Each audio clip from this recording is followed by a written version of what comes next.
I wanted to talk to you today about one of my philosophies and tenets of try in my coaching, and that is to fit triathlon into your life. And my mindset right now is that this video is a preview to a workshop we're going to do this fall called Planning Your Annual Training Year.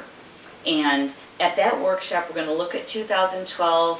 We're going to take a review back of where we've been in 2011, 2010, and for some of you, 08 and 09, and figure out what to do in 2012. And in this video, what I want to talk to you about are some of the things I've learned lately. As many of you know, I started out the year training for a full Ironman, and in a pretty short period of time, was told that I shouldn't even train anymore and absolutely shouldn't compete in Ironman due to a pretty severe case of Achilles tendonitis.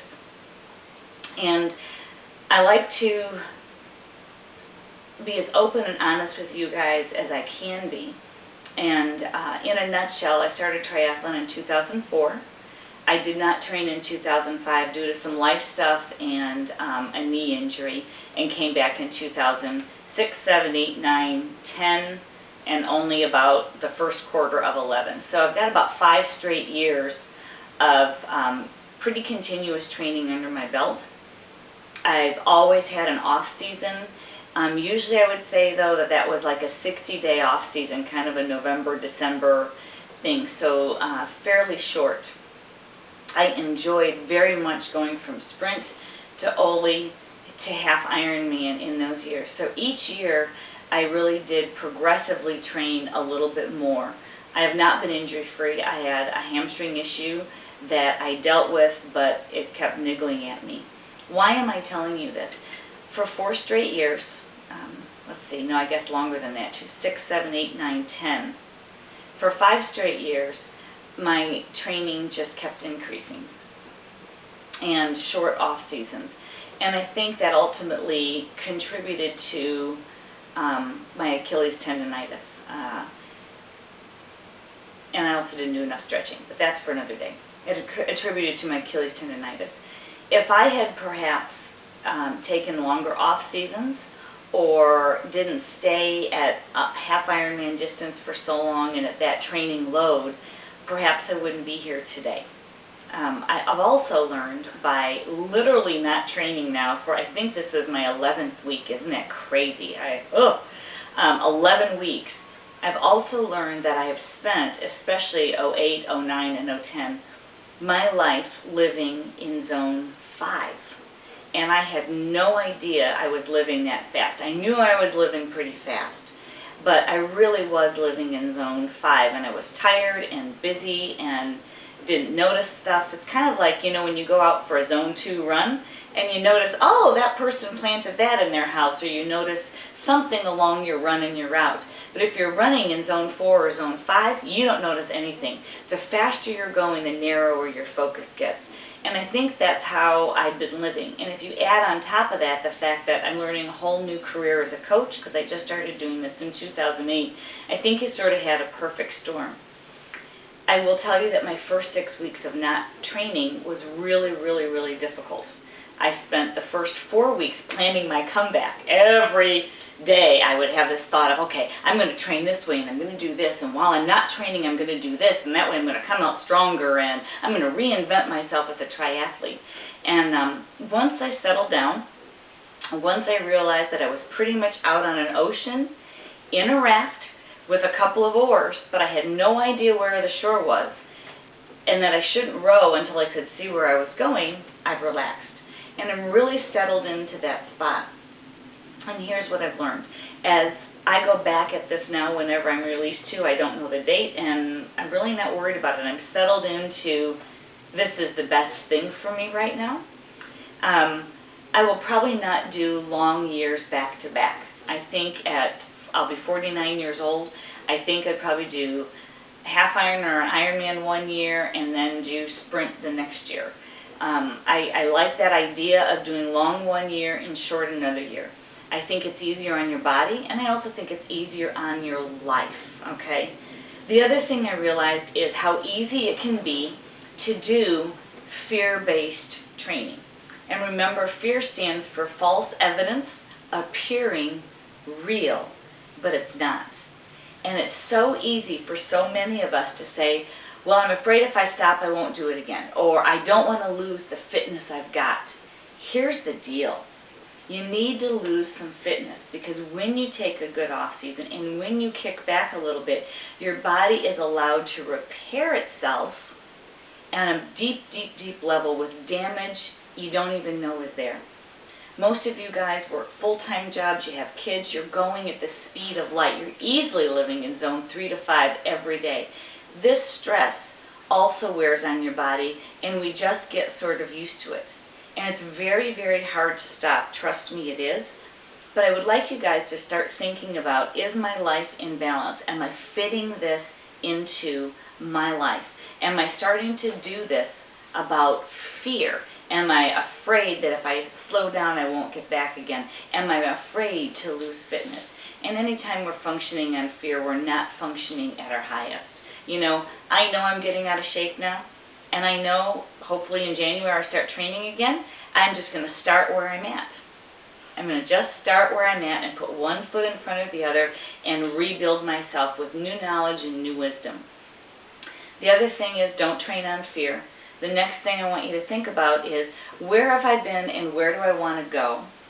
And how does this affect my family, my time, my kids, and my budget? And am I really fitting it into my life? I hate to discourage people from participating. You know I love to coach you guys. But I also want to encourage you guys to take a break when you need a break. You are always, always welcome back in, and you are always, always welcome to go if that's the best thing for your body and for your life. I'm totally okay with it. I want to give you permission and encourage you to do that. Talk to your family. Ask them openly and honestly, how do you feel? It takes a lot of time, it takes a lot of mental effort, it takes a lot of physical effort, it takes a lot of organization to do what you guys do, and I'm so, so, so proud of you. But you've got to have your family support, and I just want you to be fair to your family, because at the end of the day, this is a sport. It is not your family, right? That's important. Another thing I realized in reflecting on some of this stuff is the difference between get to and got to. And you know, I love, love, love this sport. I can't imagine being anything but a triathlete. I love to swim, I love to bike, and for the most part, I do love to run. I'm frustrated with running, but I do love it. I love strength training, I love doing the yoga and the Pilates that support all that stuff. I love it all. But I will say, for about the past year to year and a half, more often than not, I've felt about my workouts, I've got to, versus I get to. So start listening to what your approach is when you're planning your schedule and you're looking at your training. Do I feel like I get to, or do I feel like I've got to? And that's a really good sign that it's time to adjust your focus, time to just relax a little bit. Those are a few things that I just wanted to share with you. I think the last thing in terms of thinking about your year is this. A lot of us have things we want to work on. We might look at a sport and say, I want to work on my swim, I want to work on my bike, I want to work on my run. Start thinking about what it is you need to work on, and look at it this way. I like to say that our off-season kind of begins, actually I want to be firm, it begins in September. I'd love our off-season to be September, October, November, and December, 4 full months. It doesn't mean we do nothing. It means we just take a different approach. It means that maybe we let some things slide so we can focus on some stuff. So if you take that time slot, and it doesn't mean you can't race, you can do some racing. It doesn't mean you can't train, but you do it with a really, really dialed down approach, much less intense, much narrower in focus perhaps. And you say, I'm going to work on my running, or I'm going to work on my biking. I really encourage every year for people to take the month of December almost completely off. It's a busy, stressful time of year anyways, and you know you're going to hit it hard in January, so that month doesn't count. It is holiday month, it's crazy time. So we've got these 90 days. focus on something.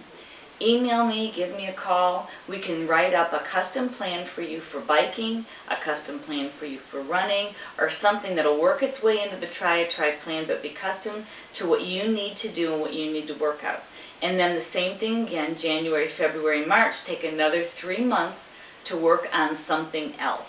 That way, for next year, you start really improving on stuff. And this means that some other sport's going to have to take a back seat for a while you improve another sport. And that's totally okay. I want you guys to know that's the smart approach. Maybe this fall, it's, you know what, I'm going to train differently and I'm going to really focus on weight loss. Great, let's work on that. Or maybe next January, February, and March, I've got to learn how to ride or run off the bike. That's my #1 focus, and we write up a custom plan for you that involves a lot of bricks and getting you used to doing those things.